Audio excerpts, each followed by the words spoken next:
करने के लिए मैं श्री सूरजदा को अनुरोध करता हूँ। जय गुरु। आलोचना प्रसंग षष्ठ खंड, डेट 31st October 1945, पेज 126 127। हेमंतेर सुंदर मधुर उज्जवल प्रभात। हेमंत ऋतु का सुंदर मधुर और उज्जवल प्रभात। जले স্থলে আকাশে বাতাসে পল্লী প্রকৃতির অন্তরে বাহিরে निर्मल प्रशांति। जल स्थल आकाश वायु पल्ली प्रकृति के अंतर और बाहर में निर्मल प्रशांति। ছায়াছন্ন বাবলা গাছের তলায় এসে একখানি বেঞ্চিতে বসেছেন সিসি ঠাকুর। মুখে তার প্রসন্ন পরিতৃপ্তি, চোখে করুণা কোমল ললিত দৃষ্টি।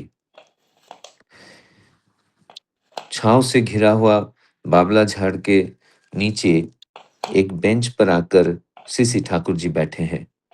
उनके मुखमंडल पर प्रसन्न परितृप्ति, आंखों में करुणा कोमल ललित दृष्टि झलक रही है। ঈষৎ আন্দোলিত বাবলা ডালের ফাঁক দিয়ে দিয়ে ताके घिरे चलेছে সোনার আলোর आनंद नाचन। थोड़े से हिलते दुलते बाबला झाड़ के टहनियों के बीच बीच में से उनको घेर कर चल रहा है सोने जैसे उजाले के आनंद नृत्य। गत रात्रेर आलोचनाय आनंदे उद्भासित হয়ে আছেন स्पेंसर दा ও हाउजरमैन दा। बीते हुए रात के आलोचना से आनंद से उत्साहित होकर स्पेंसर दा और हाउजरमैन दा रहे। সেই নেশায় আজ আবার ছুটে এসেছেন। वही नशे में आज फिर से छूट कर आए हैं। কেষ্টদা, সুশীলদা, যতীনদা প্রভৃতিও এসে জুটেছেন। केष्टदा, सुशीलदा, जतिनदा বিভিন্ন ব্যক্তিগণ आकर जमावड़ा किए हैं। কথায় বার্তায় আলাপে আলোচনায় धीरे धीरे আসর জমজমাট হয়ে উঠল। बातचीत में आलाप आलोचना में धीरे धीरे क्रमशः ये माहौल जमजमाट हो उठा। ক্রমেই লোকের ভিড় বাড়তে লাগলো। क्रम अनुसार लोगों की भीड़ बढ़ने लगी। হাউজারম্যানদা জিজ্ঞাসা করলেন, কোনো ছাত্রের বাড়ির পরিবেশ যদি শিক্ষার অনুকূল না হয়, স্কুলের ভিতর দিয়ে কি তার প্রতিকার করা যায়? हाउजरमैनदा प्रश्न पूछने लगे कि अगर किसी विद्यार्थी के घर का परिवेश अगर शिक्षा का अनुकूल न हो, तो क्या स्कूल के द्वारा इसका कोई प्रतिकार किया जा सकता है? সিসি ঠাকুর, সেটা পারা যায় শিক্ষকের তরফ থেকে ছাত্রদের ভিতর অনুরাগ ও दक्षतार संचालनेर भीतर दिए। सीसी ठाकुर कहने लगे कि ये किया जा सकता है शिक्षक के तरफ से विद्यार्थियों के अंदर अनुराग और दक्षता का संचालन के द्वारा। শিক্ষক দেখবে কেমন করে ছাত্রদের মাতৃভক্তি, পিতৃভক্তি, गुरुजनों प्रति भक्ति बढ़ते पारे। शिक्षक ये नजर रखेगा कि किस तरह विद्यार्थियों में मातृभक्ति, पितृभक्ति और गुरुजन के प्रति भक्ति बढ़ पाए। শিক্ষক প্রয়োজন মতো অভিভাবকের সঙ্গে যোগাযোগ স্থাপন করবে। शिक्षक प्रयोजन अनुसार अभिभावकों के साथ যোগসূত্র স্থাপন करेंगे। অর্জনে পটু, সাশ্রয়ী কাজে সুন্দরে সমাপন, এই দেখে তুই বুঝবি লোকের দক্ষতা কেমন। अर्जन में पटुता और शास्त्रीय कार्य में सुंदर से इसका समापन, यही सारे देखकर तुम समझ लेना लोगों का दक्षता कैसा है। जय गुरु। जय गुरु। श्रद्धेय सूरजदा बहुत सुंदर भाव से, स्पष्ट भाव से आलोचना प्रसंगों का निर्वाचित अंश पाठ किए हैं और उतना ही दक्षता का साथ इनको हिंदी में अनुवाद करके बताए हैं। उपस्थित सभी दादा माँ के तरफ से मैं सूरजदा को बहुत बहुत धन्यवाद ज्ञापन करता हूँ। आज का जो विषय वस्तु है वो मैं संक्षेप में बताता हूँ। एक सुंदर प्रभात का वर्णन किया है। हेमंतों का सुंदर उज्जवल प्रभात है और ठाकुर जी बाबला झाड़ का नीचे बैठे हुए हैं। ठाकुर जी का मुख में एक बहुत प्रसन्न परितृप्ति है और एक करुणा कोमल ललित दृष्टि है। सभी दादा लोग उधर आके बैठे हैं ठाकुर जी का सामने। उसमें स्पेंसर द हाउजरमैन द भी आए हैं। तो बातचीत होने लगा तो ठाकुर जी को पूछा गया, हाउजरमैन द पूछे कि कोई छात्रों का घर का परिवेश शिक्षा का अनुकूल नहीं है, तो उनका क्या प्रतिकार है? तो इसका उत्तर में ठाकुर जी बोले हैं कि शिक्षक का तरफ से छात्रों का अंदर अनुराग और दक्षता संचरण का अंदर से ही इसका प्रतिकार हो सकता है। शिक्षक को ये देखना चाहिए कि कैसे छात्रों का अंदर मातृभक्ति, पितृभक्ति और गुरुजन का प्रति भक्ति बढ़ सकता है। और शिक्षक प्रयोजन अनुसार अभिभावक का साथ जोगाजोग स्थापन करके अभिभावक को मतलब फीडबैक देंगे छात्रों को क्या उन्नति हो रहा है। एक सुंदर पंक्ति ठाकुर जी बताए, অর্জনে পটু সাশ্রয়ী কাজে সুন্দরের সমাপন এই দেখে তুই বুঝবি লোকের दक्षता কেমন। दक्षता का एक डेफिनेशन ठाकुर जी दिए हैं। तो एक बहुत सुंदर विषय है। मैं अनुरोध करूंगा श्रद्धेय सूरज दा को इस विषय के ऊपर आलोचना रखने के लिए 10 मिनट। जय गुरु दादा। जय गुरु। हेमंत ऋतु मतलब प्री विंटर सीजन।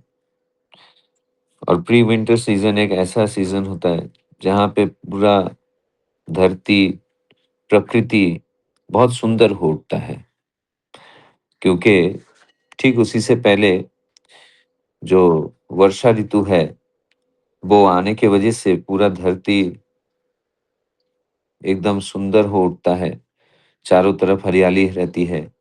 और उस अवस्था में जब हेमंत ऋतु आता है तो वो बहुत ही सुंदर एक एहसास होता है। ठीक वही जो माहौल है वो इस दिन है। चारों तरफ एक शांति की एहसास हो रही है और ठाकुर जी बावला झाड़ के नीचे एक बेंच पर बैठे हैं। चारों तरफ इतना मनमुग्ध परिवेश देखकर उनके मन में, उनके चेहरे पे एक अलग ही प्रसन्नता दिखाई दे रही है। और ये जो झाड़ है उसके टहनियों के बीच-बीच में से जो धूप ठाकुर जी के बदन पर, चेहरों पर चारों तरफ गिर रही है, कितना सुंदर तरीके से प्रफुल्लदा ने इनको सोने के उजाले के साथ वर्णना की है। और इसमें से सबसे अच्छी बात ये है कि स्पेंसर दा और हाउज़र मेंदर जो आए थे, वो पिछले दिन के जो बातें थीं, वो सुनकर, समझकर बहुत आनंद से उत्साहित हो उठे हैं। और आज भी उसी बातों के सुनने के लिए वो फिर से दोनों आए हैं। साथ ही साथ कुछ गुरु भाई, भक्तगण ठाकुर जी के चारों तरफ इर्द-गिर्द बैठे हुए हैं। धीरे-धीरे बात जमने लगी और लोगों की भीड़ बढ़ने लगी। बहुत सुंदर एक जो माहौल का जो वर्णन है, प्रफुल्लदा बहुत अच्छे से किए। जैसे कि मानो जब मैं ये पढ़ रहा था, तो मुझे ऐसा लग रहा था कि मेरे सामने वो सारे छवि के जैसे दिखाई दे रही है। तो बातों-बातों में हाउज़र में अंदर ठाकुर जी से एक बहुत सुंदर प्रश्न पूछ रहे हैं। वे पूछ रहे हैं कि अगर विद्यार्थियों के घर में पढ़ाई-लिखाई के अनुकूल परिस्थिति ना हो, तो क्या स्कूल इस हालत में उस विद्यार्थी को कुछ हेल्प कर सकता है, सहयोगिता कर सकता है? तो सीसी ठाकुर जी ने इस प्रश्न को बहुत सुंदर तरीके से जवाब देने लगे। हालाँकि हम आज जो पाठ कर रहे हैं, तो उसमें इस प्रश्न का उत्तर पूरी तरह से हमने पाठ नहीं किया है। इसका आगे भी है। तो मैं आज जितना पाठ हमने किया है उसी के ऊपर मैं आलोचना करने का कोशिश करूँगा। तो ठाकुर जी कह रहे हैं कि इसमें सबसे प्रधान भूमिका शिक्षक का होना चाहिए। क्योंकि शिक्षक की तरफ से अगर छात्रों के अंदर, उनके दिल में अगर अनुराग और उनके अंदर दक्षता यानी कि स्किल, इन दोनों का संचार करने का एक ही मात्र ज़रिया शिक्षक होते हैं। और शिक्षक ये देखेगा किस तरह से छात्रों के अंदर उनके माँ के प्रति, पिता के प्रति, गुरुजन, बड़े लोगों के प्रति किस तरह भक्ति बढ़ सकती है। और ज़रूरत में शिक्षक उनके अभिभावकों के साथ, माता-पिता या जो भी उनके बड़े हैं, उनके साथ किस तरह से योग सूत्र स्थापन कर सकें। तो एजुकेशन फील्ड में होने की वजह से ये जो हाउसरमैन प्रश्न पूछ रहे हैं, ये ये बात हमने बहुत बार विटनेस किया है। मैं एक बार एक छात्री के घर पे गया था। उन लोग चौल में रहते हैं। अभी तो नहीं रहते हैं, पहले रहते थे जब वो हमारे कॉलेज में पढ़ाई करती थी बच्ची।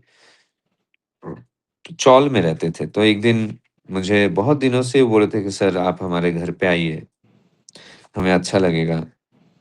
तो गणपति के वक़्त उनके घर पे उन्होंने इनवाइट किया था, तो मैं और ज्योत्सना दोनों गए थे। उनके घर पे जब हम पहुँचे, वो घर देख के हम हैरान हो गए।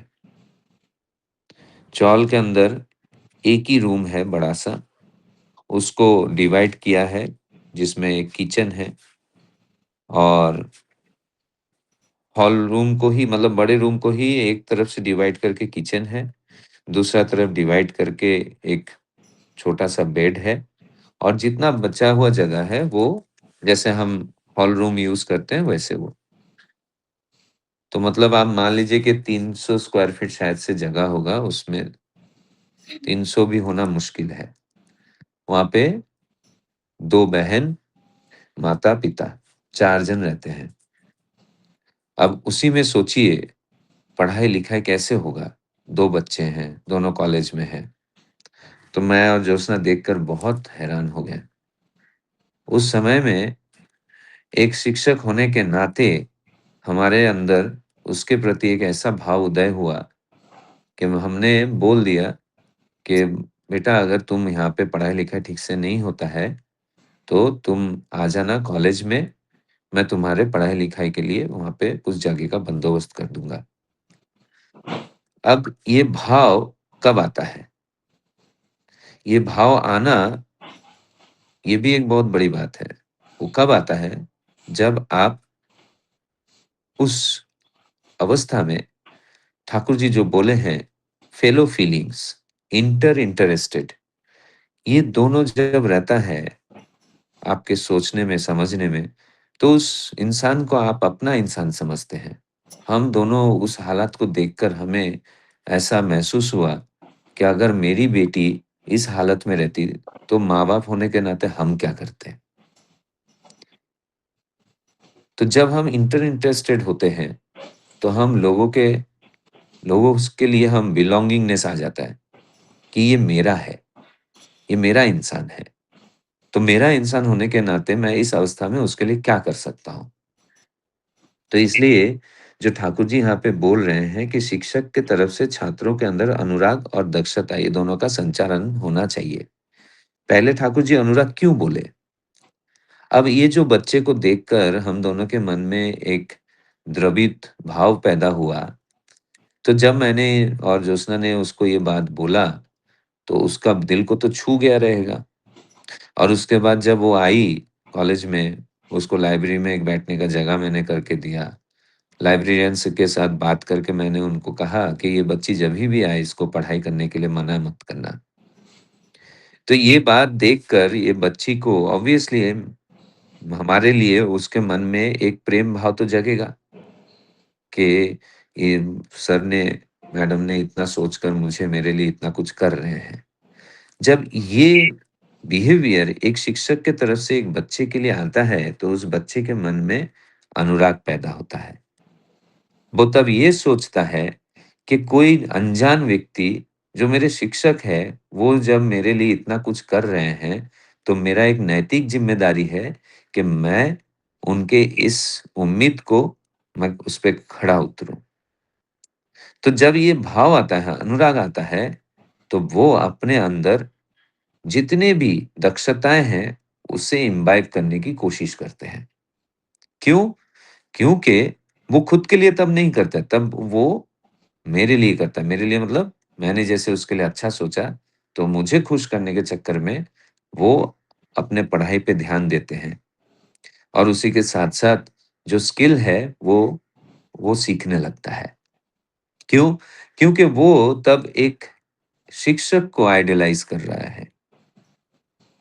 तो यहाँ पे देखिए शिक्षक की भूमिका कितना अहम है कि अगर कोई बच्चा एक शिक्षक को आइडलाइज़ कर रहा है, तो वो शिक्षक को कितना आइडियल होना ज़रूरी है और यहीं पर हमें जीवंत आदर्श की ज़रूरत है। क्योंकि मैं अगर एक आदर्श को फ़ॉलो नहीं कर रहा हूँ, तो मुझे जो बच्चे फ़ॉलो करेंगे, उनके जीवन में क्या ही आदर्श रह जाएगा। इसलिए हमें इतना सटीक तरीके से हमारे जीवंत आदर्श को फ़ॉलो करना ज़रूरी है। ठाकुर जी जो आगे बोले कि शिक्षक ये कोशिश करेगा, नज़र रखेगा कि किस तरह से माँ के प्रति, पिता के प्रति, गुरुजन के प्रति उसका एक भक्ति बढ़ते रहे। इसका कारण क्या है? ठाकुर जी एक जगह पे बोले हैं कि जो हम एबीसीडी या तो पढ़ाई-लिखाई करते हैं, वो एजुकेशन नहीं है, वो लिटरेशन है। भाषाओं को पढ़ने का सामर्थ्य आता है उससे, लिखने का सामर्थ्य आता है, बोलने का सामर्थ्य आता है। लेकिन सही मायने में शिक्षा जो है, वो होता है हमारा सहज ज्ञान, व्यवहार, चाल-चलन, बात करने का तरीका। अगर मैं मेरे माँ-बाप को अगर भक्ति नहीं करता हूँ, मेरे माता-पिता के प्रति अगर मेरा श्रद्धा नहीं है, झुकाव नहीं है, मेरे गुरुजन के प्रति अगर मेरा एक झुकाव भाव नहीं है, एक भक्ति भाव नहीं है, एक रिस्पेक्ट नहीं है, तो मैं कितना भी पढ़ाई-लिखाई करके बड़ा क्यों ना बन जाऊँ, मैं मेरे जीवन में कभी भी यश को नहीं पाऊँगा। मैं अपने जीवन में कभी भी प्रतिष्ठित नहीं हो पाऊँगा। उसका कारण क्या है कि मैं लिटरेशन तो मेरा बहुत अच्छे से हो गया, लेकिन जो एजुकेशन है, उसमें कहीं न कहीं मेरी कमी हो गई। लेकिन उसके लिए सबसे पहला ज़िम्मेदार कौन है? जो शिक्षक। उसका कारण क्या है? एक बच्चा अपने घर पे जितना समय माँ-बाप के साथ व्यतीत करता है, उससे कई गुना ज़्यादा समय वो अपने स्कूल या कॉलेज में अपने टीचर के साथ, अपने शिक्षक के साथ गुज़ारता है। उस हालत में ये शिक्षक का एक नैतिक ज़िम्मेदारी होती है, किस तरह से उस बच्चे के अंदर कृष्टि, संस्कार, ऐतिह्य ये सब के प्रति उसका एक सहज ज्ञान हो। किस तरह से उसका अदब, बात करने का तरीका, व्यवहार किस तरह से डेवलप हो। इसीलिए इसे कहा जाता है होलिस्टिक डेवलपमेंट। होलिस्टिक डेवलपमेंट सिर्फ पढ़ाई-लिखाई का डेवलपमेंट नहीं, इट इज़ ऑल अबाउट। इसीलिए ठाकुर जी बोलते हैं ना कि लिखाई-पढ़ाई में दक्ष होने से शिक्षा उसे नहीं कहलाती। अभ्यास, व्यवहार, सहज ज्ञान न हो तो शिक्षा उसे नहीं कहती। तो ये जो अभ्यास, व्यवहार, सहज ज्ञान, ये बढ़ाने में शिक्षक की एक बहुत बड़ी भूमिका होती है। और ठाकुर जी जो बोल रहे हैं कि शिक्षक को प्रयोजन अनुसार उसके अभिभावक के प्रति, बच्चे का अभिभावक के साथ योग सूत्र स्थापन करना चाहिए। क्यों? ताकि उस बच्चे के मन में क्या इमोशनल टर्मोइल चल रहा है, वो क्या सोच रहा है, वो किस तरह से चीज़ों को ले रहा है, उसके व्यवहार में कोई परिवर्तन है क्या? या फिर उस बच्चे को क्या चाहिए जो अपने माँ-बाप को नहीं बोल पा रहा है? तो शिक्षक माध्यम बनकर उन अभिभावकों के साथ एक ब्रिजिंग करके बच्चे और अभिभावक के बीच में एक सुंदर-सा रिलेशन स्थापन करना ये शिक्षक का ज़िम्मेदारी है। वो टॉर्च बेयरर होके उस बच्चे का सारा बात, जो भी उसका प्रॉब्लम है, जो भी उसका टैलेंट है, जो भी उसका स्किल है, ये सारे चीज़ों को उसका अभिभावक के साथ बातचीत करना चाहिए। समय की कमी है, नहीं तो मैं बहुत सुंदर एक उदाहरण दे पाता। तो ठाकुर जी यहाँ पे जो बहुत सुंदर पंक्ति बोल रहे हैं कि उदाहरण दीजिए दादा, उदाहरण दीजिए। ठीक, एक बच्ची वांगनी में रहती थी, अभी भी है, वहाँ पे रहती है। तो बच्ची जो है वो बैंकिंग इंश्योरेंस का कोर्स में उसके माँ-बाप ने एडमिशन दिलवा दिया। फर्स्ट सेमेस्टर का एग्ज़ाम हुआ, इकोनॉमिक्स का पेपर। पूरे इकोनॉमिक्स के पेपर में शाहरुख खान का मूवी का पटकथा लिख के आई। मेरा दोस्त इकोनॉमिक्स पढ़ाता था, दुर्गेश कुमार दुबे। उसने पेपर चेक करके बोला, "अरे! ये तो पूरा कहानी लिख के आई है। मैं ये बच्चे से मिलना चाहता हूँ।" उस बच्ची को बुलाया गया, फिर उसको पूछा गया कि, "तुम ये सब कहानी क्यों लिखते हो?" तो उसको बहुत काउंसलिंग करके उसको बोला गया, "अगले बार जो एटी-केटी का एग्ज़ाम होगा, तुम उसमें अच्छे से लिखना।" तो उसको पूछा गया और दुर्गेश ने पूछा कि, "तुम्हें नहीं आता है क्या? तुम ज़रा जवाब दो।" तो बड़बड़-बड़बड़ करके उसने जवाब दे दिया। बोला, "जवाब जब तुम्हें आता है, तो तुमने ऐसा क्यों किया? अगली बार ध्यान देना।" फिर एटी-केटी का एग्ज़ाम हुआ 2 ढाई महीने बाद, फिर से वही घटना। फिर से उसने हिंदी पिक्चर के कहानियाँ लिख के आई। तो फिर से उस बच्चे को बुलाया गया और फिर उस बच्चे को पूछा गया कि तुम ऐसे क्यों कर रहे हो? तो वो बच्ची बोली कि सर, मुझे पढ़ाई नहीं करनी है, मुझे बिज़नेस करना है। मैंने बचपन से पॉकेट मनी बचा-बचा के कैपिटल मैंने संचय किया है और मुझे बिज़नेस करना है। तो हमने पूछा किस चीज़ का बिज़नेस करोगी? बोलता है मुझे रेस्टोरेंट खोलना है। तो बोला उसके लिए तुम्हारे पास पर्याप्त ज्ञान है क्या? कैसे ही करते हैं, क्या करते हैं? बोले सर ये मेरा पैशन है और मैं बचपन से इस चीज़ के लिए क्या-क्या ज़रूरी है, कितना रिसर्च करना है, ये सारा चीज़ किया हूँ। लेकिन मेरे घर पे मेरे माँ-बाप इस बात का बिल्कुल भी अनुमोदन नहीं कर रहे हैं और मुझे पढ़ाई नहीं करना है। मुझे पता है मैं अगर अच्छा रिज़ल्ट करूँगी तो माँ-बाप मुझे 3 साल तक यहाँ पे पढ़ाई कराएँगे और मुझे मुझे रेस्टोरेंट खोलने में देरी हो जाएगी। तो हमने फिर उसको समझाया कि देखो पढ़ाई-लिखाई ज़रूरी है, एक डिग्री नहीं होगी तो तुम्हें कहीं पर भी रिस्पेक्ट नहीं मिलेगा। रिस्पेक्ट इसलिए नहीं मिलेगा क्योंकि तुम बिज़नेसमैन हो और कहीं तुम्हारे बातों को अगर रखा जाए तो सबसे पहले तुम्हारे डिग्रियों को दिखा जाएगा। तुम एक काम करो, तुम पढ़ाई करो, हम तुम्हारे माँ-बाप से बात करेंगे। उसके माँ-बाप को बुलाया गया, उनके माँ-बाप से हम दोनों ने बात किया, समझाने की कोशिश की कि उसके अंदर ये टैलेंट है, आप इसे ज़ाया होने मत दीजिए। कम से कम उसे एक मौका तो दीजिए कि कल को जाके उसको ये तो तसल्ली रहेगी कि माँ-बाप ने मौका दिया और मैं फ़ेल हो गया। क्या पता शायद से वो उसमें सक्सेस भी पा जाए। एक मौका तो दीजिए। तो हमने माँ-बाप को समझाया, माँ-बाप राज़ी हो गए। उस बच्चे को माँ-बाप ने बोला ठीक है तुम अपना बिज़नेस शुरू करो और मैंने ब हम दोनों ने बच्चे को बोला कि तुम पढ़ाई करो, दोनों। 3 साल तक वो एवरेज रिज़ल्ट लेके आई और 3 साल के अंदर वांगनी में उसका बहुत बड़ा एक रेस्टोरेंट उसने कामयाबी हासिल की।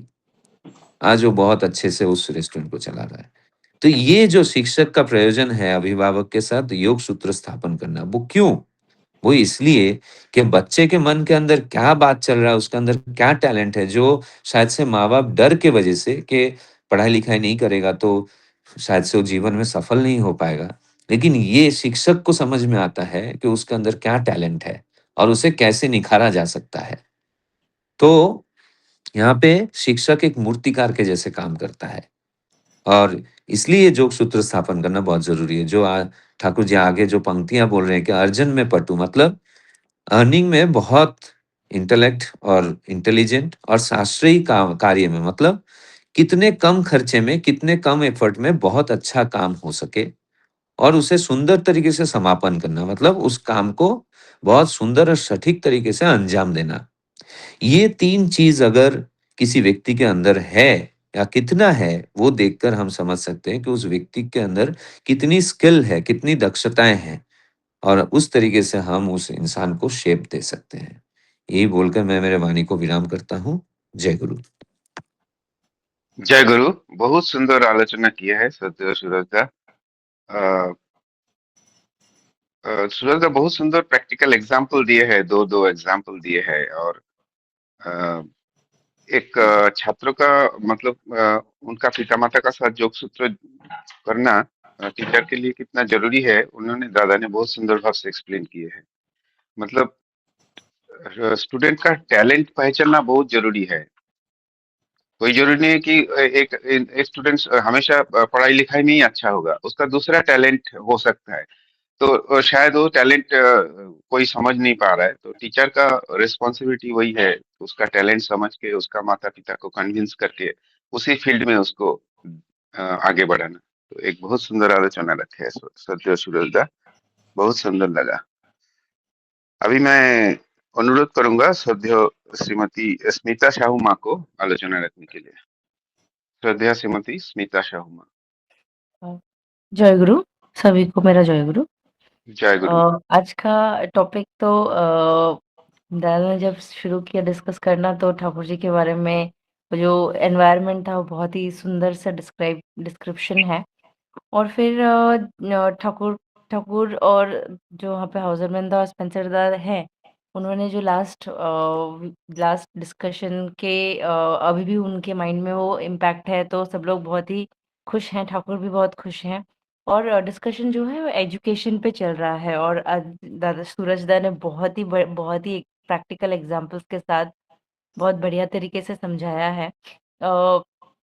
मुझे ऐसा लगता है कि ठाकुर जो यहाँ बोले हैं टीचर्स के बारे में, तो ऑफ कोर्स टीचर्स का तो मतलब बहुत ही आज के ज़माने में इतना इम्पोर्टेंट रोल है, बिकॉज़ पेरेंट्स आजकल बहुत ज़्यादा बिज़ी टाइप के रहते हैं, ठीक है? और जैसे दादा बोले कि ज़्यादा टाइम बच्चों का तो स्कूल में और ट्यूशन में टीचर्स के साथ चल जाता है, और पेरेंट्स के साथ एक्चुअल कन्वर्सेशन और एक्चुअल इंटरैक्शन बहुत कमते-कमते जा रहा है।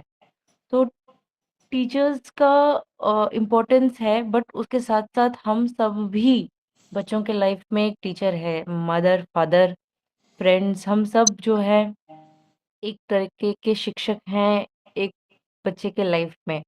तो हम सबको जो है उस तरह का बनना चाहिए, so that the right feelings और राइट अच्छे कैरेक्टरिस्टिक्स, अच्छे भाव बच्चे में आ सके। और सबसे इम्पोर्टेंट चीज़ जो ठाकुर यहाँ बोले हैं कि अगर मान लो घर में कन्वीनिएंट या कंड्यूसिव एनवायरनमेंट नहीं है पढ़ाई लिखाई के लिए, तो फिर स्कूल में किस तरह से आप उसको कैसे उसको ठीक कर सकते हो? तो ठीक करने का ज़रिया यही है कि शिक्षक जो है, माता-पिता और गुरुजन के प्रति जो है, एक प्यार और भक्ति और श्रद्धा डेवलप करने का कोई उपाय निकालें। तो ठाकुर हमको बहुत ज़्यादा इनोवेटिव, बहुत ज़्यादा क्रिएटिव, बहुत ज़्यादा थॉटफुल होने के लिए बोले हैं इस चीज़ में, क्योंकि बच्चे लोग का मन जो है बहुत ही उसमें पोटेंशियल बहुत है, और साथ-साथ उसमें डाइवर्जन और फ़ोकस का कमी भी बहुत रहता है काफ़ी लोगों में। तो उस कैसे उस तरह उनको अच्छे से एग्ज़ाम्पल्स के तौर पे या प्रैक्टिकल कुछ काम करा के, किस तरह से उनके अंदर वो बोध या वो लव अपने सुपीरियर्स के लिए क्रिएट किया जा सके, उसका उस सोचना और उस तरह से कुछ काम करवाना, ये बहुत ही ज़्यादा चैलेंजिंग टास्क है। सबके लिए पॉसिबल नहीं है, लेकिन सबको अगर सोच के कर सकें तो बहुत अच्छा है, घर में भी हम। तो यहाँ पर ठाकुर जी अब मैं कुछ दिन पहले जस्ट ऐसे ठाकुर जी का वो एक बुक पढ़ रही थी, मास्टर फुलफिलर, और वहाँ पे एजुकेशन के ऊपर जो है जो टॉपिक है उसमें बहुत बढ़िया तरीके से ठाकुर जी के ठाकुर जी का थॉट्स ऑन एजुकेशन दिया हुआ है, और उसमें ठाकुर जी बोलते हैं कि टीचर्स लोग को जो है आजकल बहुत सारे दूसरे-दूसरे कामों में इन्वॉल्व कर दिया जाता है। तो कभी उनको वो इलेक्शन का कुछ काम दिया जाता है, कभी ये काम, कभी वो काम, कभी वो लोग जिस इंस्टीट्यूशन में काम करते हैं, उसके इतने सारे तौर-तरीके और रूल्स और रेगुलेशन होते हैं कि टीचर के पास जो है इंडिपेंडेंस नहीं रहता है किसी बच्चे के लिए। कोई अगर वीक है, कोई अगर ये है, तो एक्स्ट्रा टाइम है, एक्स्ट्रा एफर्ट या एक्स्ट्रा इनोवेशन करके उसमें कुछ बताना, उसका भी टाइम नहीं रहता है, क्योंकि उनके ऊपर एक एक रेगुलेशन डाल के रखते हैं कि तुमको इस टाइम पे ये खत्म करना है, तुमको इस टाइम पे ये कंप्लीट करना है। तो उस वैसे रेगुलेशन से टीचर को भी मुक्त करने का ज़रूरत है। ठाकुर बोले हैं कि टीचर के लिए भी इंडिपेंडेंस ज़रूरी है, कि वो अपना थॉट को कंप्लीट करके अपने तरीके से बच्चों को वो चीज़ समझा सके, कोई कॉन्सेप्ट समझा सके, और सबसे इम्पोर्टेंट कि उनके अंदर का जो एक एनर्जी है, वो इतना तीव्र हो कि बच्चे लोग उससे इम्प्रेस और इन्फ्लुएंस होके वो चीज़ में भी इंटरेस्ट ले। ठाकुर जी का एक वाणी है, वो है create interest, attention will follow along, and concentration shall be automatic. इतना मतलब इतना बढ़िया चीज़ है हम हमारे लिए, हम जो बच्चों को पढ़ाते हैं, मदर, फादर, टीचर्स, हम जो पढ़ाते हैं, क्रिएट इंटरेस्ट, हर टॉपिक को इस तरह से बता दो कि वो उसमें एक इंटरेस्ट जागे, और फिर इंटरेस्ट के बाद attention will follow along, and concentration shall be automatic. तो ये चीज़ ना मेरे हस्बैंड में बहुत देखा है, जो मेरे बच्चे को जब पढ़ाते हैं, तो वो इतना सारा स्टोरीज़ बता के उसको पढ़ाते हैं कि उसके दिमाग में वो चीज़ तुरंत वो मतलब उसमें इंटरेस्ट आता है और वो सुनते रहता है। जबकि अगर मैं पढ़ाऊँ, तो मैं इतना थ्योरेटिकल उसको बना दूँ कि वो मेरे बात में कंसंट्रेशन उसका कम होता है। तो create interest, attention follow along, and concentration shall be automatic. तो इसी तरह से हम जो भी बच्चों के साथ इंटरैक्ट करते हैं और जो उनको सिखाना चाहते हैं, तो इस तरह से सिखाएं कि उनका इंटरेस्ट डेवलप हो, और वो अटेंशन ऑटोमेटिकली आएगा, और फिर कंसंट्रेशन भी होगा ही होगा।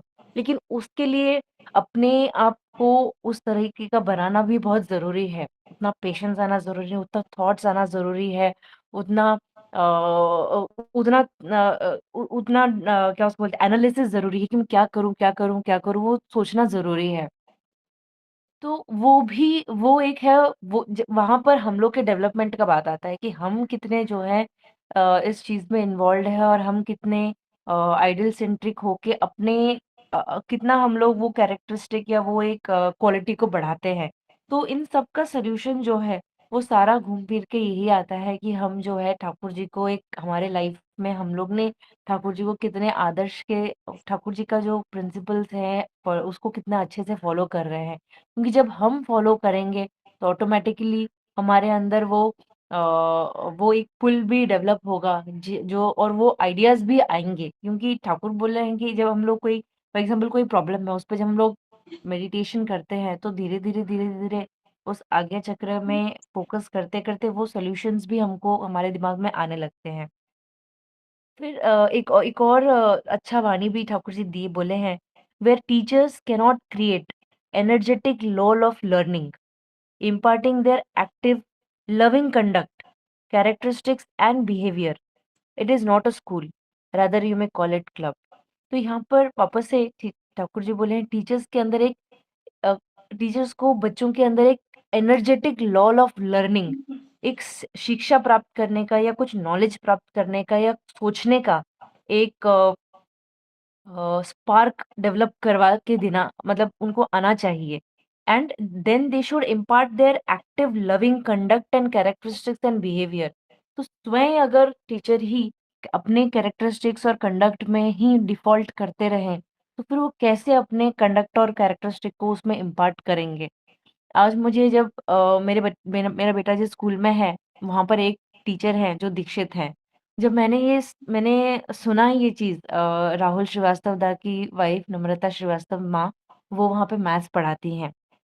जब मैंने ये सुना तो मेरे मन में इतनी खुशी हुई कि कोई दीक्षित है टीचर स्कूल में। काश सारे टीचर भी इसी तरह से दीक्षित हों और काश सारे लोग जो है इस तरह से दीक्षित होके सोच सक कभी तो मुझे ऐसा लगता है कि आज के स्कूलिंग में मैं ही एक स्कूल बनाऊँ क्योंकि इतना सारा इश्यूज़ है एज़ ये कि एडमिनिस्ट्रेटिव इश्यूज़ हैं, पढ़ाने में टीचर लोग 5-5 महीने 2-2 महीना कुछ और पढ़ा रहे होंगे और सडनली 5 दिन में चैप्टर्स खत्म करके उसको नोट्स देके खत्म कर देंगे कि कैसे बच्चा मतलब 5 दिन में कोई नया कॉन्सेप्ट पढ़ के उसको लर्न करके फिर बुक्स अभी हाल ही में उनका 25 तारीख को उनको एक चैप्टर लिखवाया गया। एग्ज़ाम है 2 तारीख से और दिसंबर 2 तारीख से, नवंबर 25 को उनको पूरा नोट्स लिखा दिया और 26th को उनका बुक ले लिया और 30 नवंबर को उनको बुक्स वापस दिया ताकि वो लोग 2 दिन एग्ज़ाम स्टार्ट हो रहा है तो 2 दिन में वो लोग पढ़ाई करके उसको आंसर्स लिखें। तो ये जो स्क्यूड एडमिनिस्ट्रेटिव पॉलिसीज़ है या नहीं है टीचर के पास टाइम ही नहीं है, उसको डांस सिखाना है, उसको ये करवाना है, उसको इतने सारी चीज़ों में टीचर को इन्वॉल्व कर दिया है कि बच्चों लोग के पास भी उनको भी प्रॉब्लम्स होते हैं। तो कभी मुझे ऐसा लगता है कि मैं ही एक स्कूल खोल लूँ या मैं ही कोई ये कर लूँ कि मैं खुद जो है 2-3 दीक्षित लोगों के साथ मिलके कि बच्चे लोगों को बचपन से छोटे 2-2 साल की उम्र से जब वो लोग ये करते सिखा सकूँ या अपने आप उनको उनमें ये जो ठाकुर जी बोले हैं मातृ-व्यक्ति, पितृ-व्यक्ति इसको डेवलप करने का क्योंकि यही एक मीडियम है। एक माँ ठाकुर जी के पास आई थी पूछने के लिए कि ठाकुर मेरे बच्चों में ठाकुर जी के प्रति आप मतलब भगवान के प्रति भक्ति नहीं है। मैं क्या करूँ? मैं इस चीज़ से बहुत पीड़ित हूँ। तो ठाकुर बोलते तुम चिंता क्यों करती हो? तुम क्या वो तुम्हारे लिए भक्ति करते हैं? तुम अगर वो तुम्हारे प्रति भक्ति करते हैं तो तुम जिनको प्यार करती हो उनके लिए वो प्यार ऑटोमैटिकली आएगा। ठाकुर जी बाद में बोले कि ज़बरदस्ती करके भक्ति को नहीं सिखाया जा सकता है। तो भक्ति जो है एक चीज़ ऑटोमैटिक है। वो अगर गुरुजन के प्रति आ जाती है, तो फिर वो उसका डेप्थ बढ़ते जाता है, तो ऑटोमैटिकली वो कैरेक्टरिस्टिक और वो बंदा जो है वो सहज रूप से ठीक हो जाता है, मतलब उसमें वो कैरेक्टरिस्टिक्स आते हैं, तो वो भक्ति और वो किसके प्रति आना चाहिए, तो पहले तो बच्चों का मदर और फादर के लिए आना चाहिए, और उसके लिए ठाकुर जी बोले हैं कि माता लोग को पिता लोग के बारे में उनके एब्सेंस में अच्छा बोलना चाहिए, उनकी कैरेक्टरिस्टिक्स का गुणगान करना चाहिए, उनके अच्छे कामों को बच्चों के सामने बहुत अच्छे से बताना चाहिए। उसी तरह पिताजी को माता जी के प्रति, माता क्या-क्या करती है हमारे लिए, क्या नहीं करती है, किस तरह से वो अपने आप को मैनेज कर रही है, वो सारी उनकी कैरेक्टरिस्टिक्स को उन मदर के एब्सेंस में बच्चों के सामने बोलना चाहिए, और दोनों को एक-दूसरे के लिए कुछ कर्म करवाना चाहिए, जो मातृवृत्ति, इष्टवृत्ति पितृवृत्ति करते हैं, उससे उनके लिए कुछ क्या कर सकते हैं? आज उनका जन्मदिन है, आप पिताजी के लिए क्या कीजिएगा? आज मेंस डे है, फादर्स डे है, आप पिताजी के लिए क्या कीजिएगा? तो इस तरह से करते-करते ही जो है, करने से वो प्यार और वो भक्ति डेवलप होता है।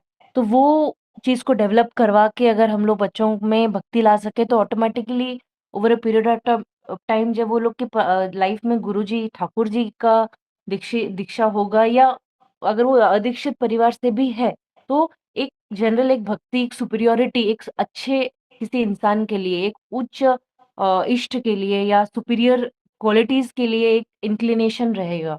और जब वो इंक्लिनेशन रहता है, तो हो सकता है कि ठाकुर जी भी उनके किसी न किसी माध्यम से उनके सामने आएँ, और वो भी ठाकुर जी को गुरु रूप में मान के आगे चल सके। तो ये थॉट्स को सब में कैसे डाल सकते हैं? तो एक स्कूल ही एक ज़रिया है, टीचर्स ही एक ज़रिया है, जो कि हर इसमें एक टीचर के अंदर जो 5 से 10 या 15-20 बच्चे हैं, उनके अंदर ये भाव को लगा डालना एक आसान तरीका है, एक स्कूल एक आसान तरीका है। लेकिन फिर उस तरह से टीचर्स को भी उस तरह से बनना होगा, और टीचर्स का उस तरह से बनने के लिए उनको भी एक आइडल सेंट्रिक होना होगा।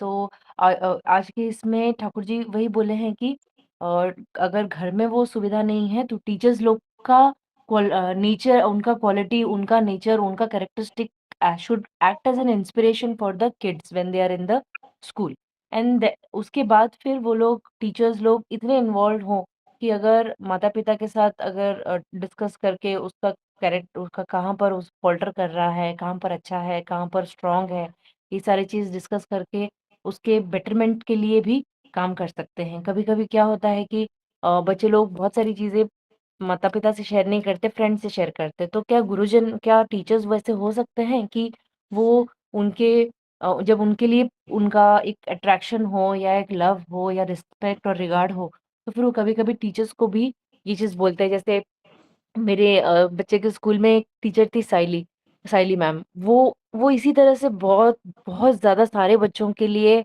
उनके मन में बहुत प्यार था। जब वो प्यार दिखाती थी, तो सारे बच्चे उनके लिए एकदम, सारे छोटे बच्चे 3rd standard, 4th standard, 5th standard, मेरा बेटा था। तो सब लोग, सारे बच्चे उसके क्लास में टीचर के लिए बहुत ही ज़्यादा ये रहते थे। कुछ हुआ तो टीचर के लिए ये बना के लेके जाएँगे, कार्ड बना के लेके जाएँगे, पेन लेके जाएँगे, कभी ये लेके जाएँगे। तो टीचर ने इतनी अच्छी तरह से उनको इन्फ्लुएंस किया था बच्चे लोग को, और वो बहुत ही सॉफ्ट स्पोकन, बहुत ही अ, जब स्ट्रिक्ट होना है तब वो स्ट्रिक्ट भी होती थी, और वो स्ट्रिक्टनेस में वो उसको मेरे बच्चे को मोटिवेट भी करती थी कि तुम जो है ऐसा करोगे तो मैं तुमको एक स्टार दूँगी, और मेरा बच्चा इतना मोटिवेट होता था टीचर से स्टार लेने के लिए कि वो काम अच्छे से करता था, और वो सुनता भी था। अगर मान लो वो टीचर अगर कुछ उनको बोले, तो फिर वो स्माइल करके सुनता था कि हाँ, मतलब वो उस पे ये नहीं करता था, नहीं-नहीं मैं ऐसा नहीं करता हूँ। वो उनकी बातों को बहुत ही सराहता था कि हाँ, एटलीस्ट सुनता था। बाकी फिर मेरा काम है कि मैं उसको बताऊँ कि टीचर ने ऐसा बोला, तो तुमको उसको ठीक करना होगा। तो इस तरह के टीचर्स का होना बहुत ही ज़्यादा बच्चों के लिए यंग एज में बहुत ही इन्फ्लुएंशियल होता है। तो हम सारे तो टीचर्स नहीं हैं, लेकिन हम अपने बच्चों के लिए हम टीचर्स ज़रूर हैं। तो हम भी कैसे उस तरह से बच्चों के लिए हमेशा ये सोचना होगा कि बच्चे जो है कोई भी खराब नहीं है, या किसी में कुछ कोई भी हमको पर्पसली ये नहीं करना चाहता है। और जब ये हमारा थॉट रहेगा, तो हम डेफिनेटली उनको सुधारने का ये करेंगे, रादर सुधारने का प्यार से करेंगे, रादर देन डांट के या ये करके उनके अंदर के प्रॉब्लम्स को समझने का कोशिश करेंगे, और फिर उसको करेक्ट करने का कोशिश करेंगे। फिर आगे ठाकुर जी उस डिस्कशन में ये बोल रहे हैं कि जो सुंदर कार्जे अर्जुन पटु सुंदर समपन यही देखी तुई बुझिबु लोकर दक्षता केतना। तो इसमें ठाकुर जी बोले कि कितने एफिशिएंसी से कोई जो है ये जो मास्टर फुलफिलर बुक है इसमें आगे भी एक डिस्कशन है जहाँ पे ठाकुर जी ने बोला है कि लोग बच्चों को एक एनवायरनमेंट में रख के उनसे ही सारा काम करवा के वो किस तरह से उनको रिस्पॉन्सिबिलिटी दे के और जो जितना बढ़िया से जो रिस्पॉन्सिबिलिटी कर रहा है उसको उस तरह से रेम्यूनरेशन थोड़ा सा दे के फिर उस रेम्यूनरेशन से वो अपने आइडियल के लिए कुछ अलग बाहर साइड में रखे as to devote to the ideal जैसे इष्टवृत्ति है। तो वो एक मेथड ठाकुर जी ने वहाँ पे बताया है। तो किस तरह से वो अपने आप को दक्ष बनाता है, एफिशिएंट बनाता है कोई काम करने में और जब वो काम करता है वो कितना सिंपल, कितना अच्छी तरीके से, कितना कम रिसोर्सेज़ यूज़ करके उस वो काम को कंप्लीट करता है और वो काम जब कंप्लीट करता है तो सारे एस्पेक्ट्स को सोच के जब वो उसको फिनिश करता है, तो वो सारी चीज़ें देख के हम समझ सकते हैं कि वो दक्ष कितना है। और वो जो है एक दिन में नहीं आता है, उसको बहुत-बहुत साल लगते हैं वो चीज़ डेवलप करने में। तो ये कंटिन्यूअसली उस एनवायरनमेंट में रहना भी बहुत ज़रूरी है, जो कि हम लोग जो है आजकल वो एनवायरनमेंट में नहीं दे पाते क्योंकि स्कूल जाते हैं, स्कूल से फिर घर आ जाते हैं, फिर घर में अलग एनवायरनमेंट, स्कूल में तो पहले अलग ठाकुर जी का जो ये है उसमें गुरुकुल जो सिस्टम है, जहाँ पे एक टीचर के अंदर 10 बच्चे हैं और फिर वो लोग 12 के वर्ष से सीखे जा रहे हैं लाइफ का सारे कर्म्स को रिस्पॉन्सिबिलिटीज को ठीक से करना। वो एक ठाकुर जी ने वहाँ पे ये किया है। तो आई होप कि हम लोग सब लोग जो हैं वो उतने आइडल सेंट्रिक हों और जिस तरह से ठाकुर जी ने जो एजुकेशन देने के लिए जो करने के लिए कहा है एटलीस्ट हम एक अच्छे टीचर बन सके, बच्चों को अच्छे डायरेक्शन में दे सके और गुरुजन के प्रति, सुपीरियर के प्रति, इष्ट के प्रति एक बेटर के प्रति एक अच्छा एक अच्छे बने हम, अच्छा हो हमारे साथ और हम अच्छा करें दूसरों के लिए। ये एक डेवलपमेंट ये एक थॉट जो है उस उनके अंदर कल्टीवेट करें, तो सभी के लिए, हमारे लिए, उनके लिए और समाज के लिए भी अच्छा रहेगा। तो आज का आलोचना को मैं यही विराम देती हूँ। जय गुरु। जय गुरु माँ। सदा श्रीमती स्मिता साहू माँ एक सुंदर बानी से, ठाकुर जी का एक बानी से आलोचना शुरू किए है। Interest follows attention, concentration will be automatic. इतना सुंदर बानी से माने आलोचना किए है और एक बहुत सुंदर सुंदर एग्जाम्पल दे के इस आलोचना को आगे बढ़ाया है। और एक चीज जो माँ इंडिकेट किया है वो है कि टीचर्स लोग का ऊपर आजकल इतना एडमिनिस्ट्रेटिव वर्क रहता है कि टीचर लोग ज्यादा कंसंट्रेट, जो उनका एक्चुअल काम है उसमें ज्यादा कंसंट्रेट नहीं कर पाते हैं। मेरे ख्याल से जो लोग शिक्षाविद है वो सभी लोग ये महसूस करते होंगे कि administrative work is too much. क्योंकि मैं भी सुना है, मेरा एक नेफ्यू एक कॉलेज का लेक्चरर है, वो यंग है तो उसको पूरा दुनिया भर का काम उसका ऊपर दिया जाता है। लेटर ड्राफ्ट करना, जितना भी एडमिनिस्ट्रेटिव वर्क है वो वही करते रहता है ज्यादातर। तो असल में जो उसका काम है पढ़ाना, उसमें वो कंसंट्रेट नहीं कर पाते। तो एक प्रैक्टिकल एग्जांपल माने बताया है। बहुत सुंदर लगा आलोचना। तो आज मेरे को इजाजत दीजिए। और फिर कल मिलते हैं एक नया प्रसंग का साथ। सभी दादा माँ को जय गुरु। जय गुरु सभी दादा माँ को जय गुरु, जय गुरु सभी को। जय गुरु, सबको जय गुरु। सभी दादा माँ को जय गुरु। जय गुरु सभी ने